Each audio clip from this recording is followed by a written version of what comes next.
तो रिएक्ट में हम लोगों ने मल्टीपल कंपोनेंट जनरेट किए थे। लास्ट वीडियो में हम लोगों ने मल्टीपल कंपोनेंट जनरेट किए थे और जिसका आउटपुट ये था एग्जाम्पल 5 और दिस इज पेरा। ठीक है। आज हम क्या करेंगे कि ये जो एग्जाम्पल 5 था ना, इसी एग्जाम्पल 5 को थोड़ा इम्प्रूव करेंगे। आउटपुट सेम रहेगा लेकिन कोड लिखने में थोड़ा सा फर्क आएगा। थोड़ा सा इनहेंसमेंट वर्जन हम लोग उसको बोल सकते हैं कि थोड़ा सा हम लोगों को यहाँ पर हम लोग थोड़ा सा क्या करने जा रहे हैं, थोड़ा सा हम लोग यहाँ पर इनहेंसमेंट करने के लिए जा रहे हैं। तो जैसे कि हम लोगों ने पहले एक हेडिंग जनरेट की, हेडिंग के बाद में पेरा जनरेट किया और फिर एक डिव जनरेट किया और दोनों का यहाँ पर हम लोगों ने चाइल्ड एलिमेंट बनाया। तो मैंने एग्जाम्पल 6 बना लिया। एग्जाम्पल 6 में मैं पहले तो इस कोड को कॉपी कर लेता हूँ और एग्जाम्पल 5 को बंद कर देता हूँ। तो मैंने एग्जाम्पल 5 को एग्जाम्पल 6 में कॉपी कर लिया और इस कोड को मैंने बंद कर दिया। ठीक है।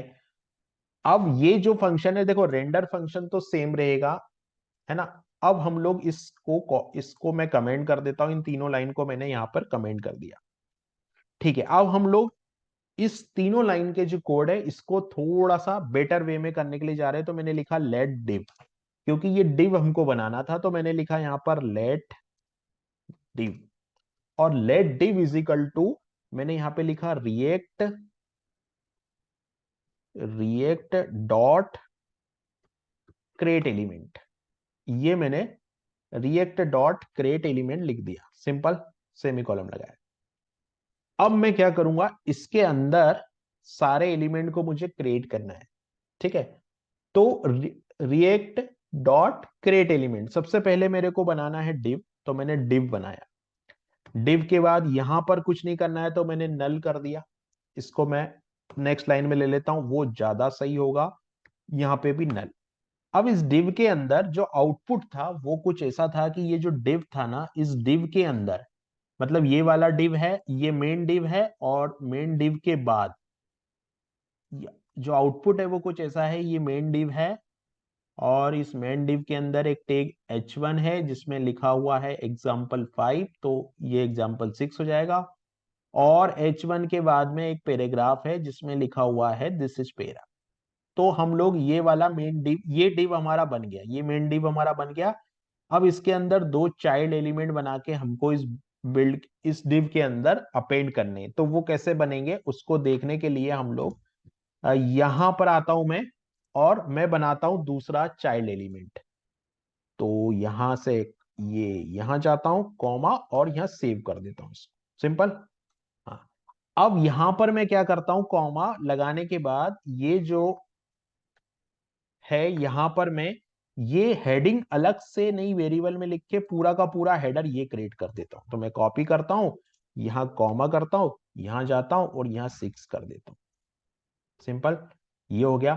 फिर जो इसके बाद पैराग्राफ भी चाहिए, तो पैराग्राफ को कॉपी कर लेता हूं। ये मैंने पैराग्राफ को कॉपी किया और इसको यहां पर कॉमा लगा के इसको यहां सेव कर देता हूं।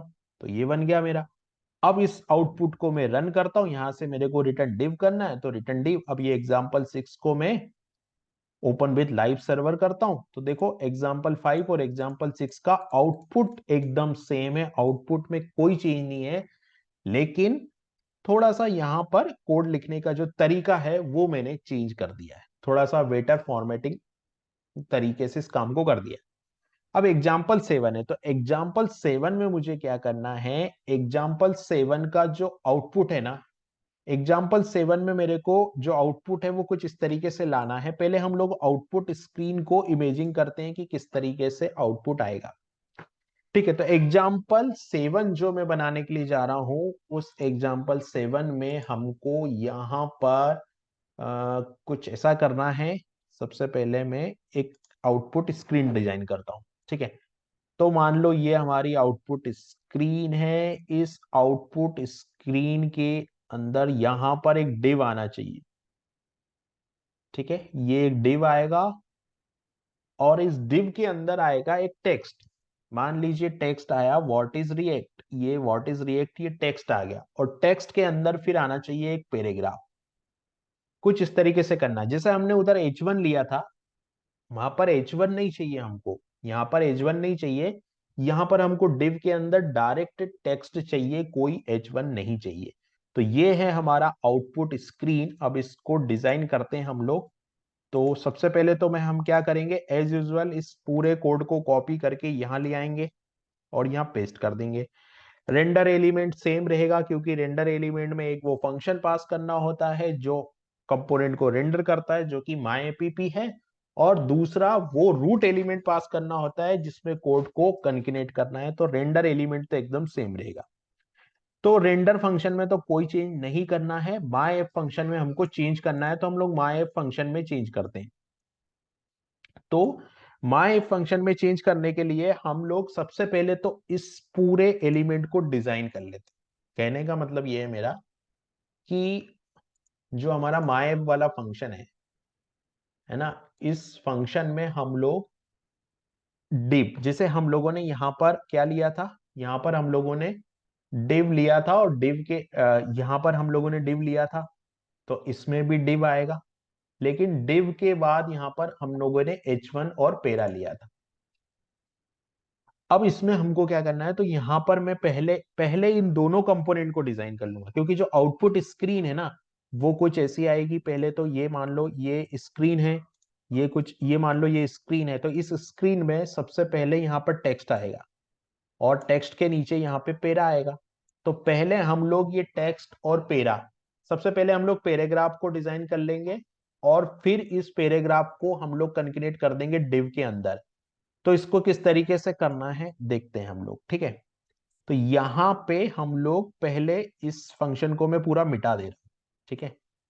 अब इस फंक्शन की कोडिंग मेरे को लिखनी है myapp की, ठीक है। तो सबसे पहले मैं पेरा लिखने जा रहा हूं, पैराग्राफ। तो मैंने लिखा लेट पेरा इज इक्वल टू, यहां पे मैं लिखूंगा react dot create element. React dot create element लिखा, और रिएक्ट डॉट क्रिएट एलिमेंट के अंदर मेरे को सबसे पहले चाहिए पेरा, तो मैंने पेरा लिख दिया। ये पैराग्राफ जनरेट कर रहा हूं। पैराग्राफ के बाद यहां पर नल जनरेट कर रहा हूं, और नल के बाद जो आउटपुट है उसमें एक टेक्स्ट चाहिए मेरे को।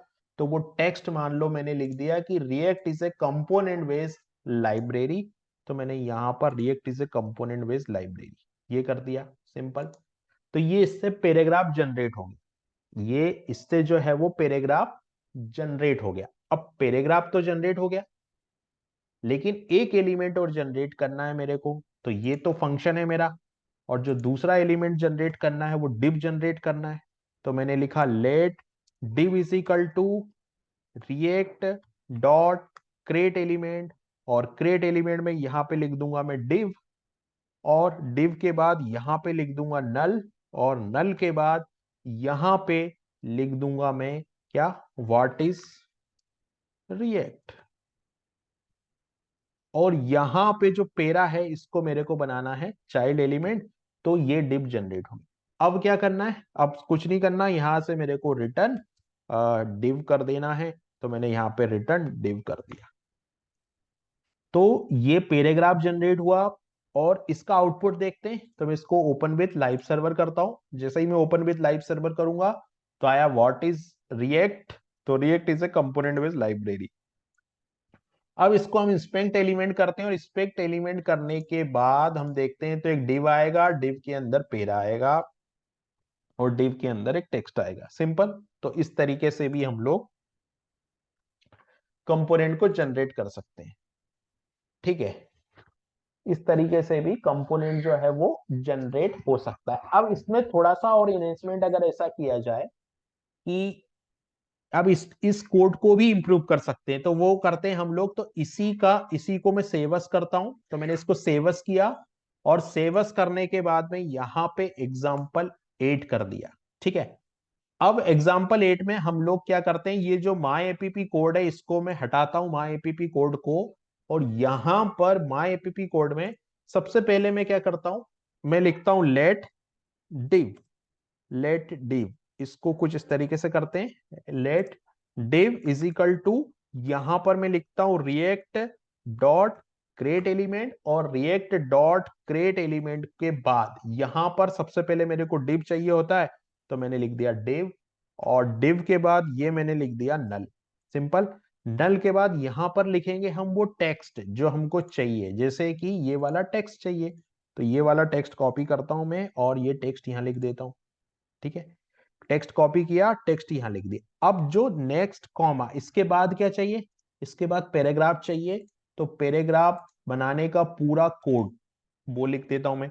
तो यहां पे मैं लिख देता हूं रिएक्ट डॉट क्रिएट एलिमेंट, और रिएक्ट डॉट क्रिएट एलिमेंट में लिख देते हैं हम लोग क्या, पेरा।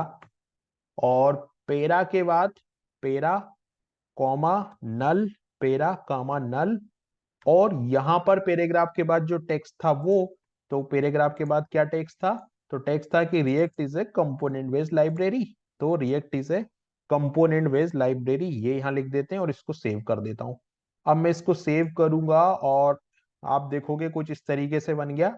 और अब हमको रिटर्न करना है, तो क्या रिटर्न करना है यहां पर हमको रिटर्न कर देना है इस डिव को। तो मैंने रिटर्न डिव कर दिया और इसको सेव कर दिया।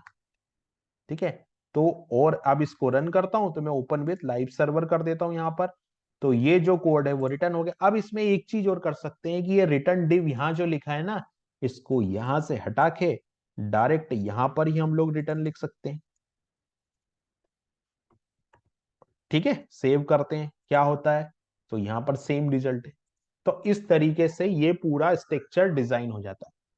अब होता क्या है कि जनरली अगर मेरे को बार बार ये जनरेट करना होता है, जनरली इस तरह की चीजें जब बार बार जनरेट करनी होती है तो बार बार हम लोग create element create element create element कब तक करेंगे। तो इसके लिए एक नया टॉपिक जो रिएक्ट ने दिया है वो है जेएसएस।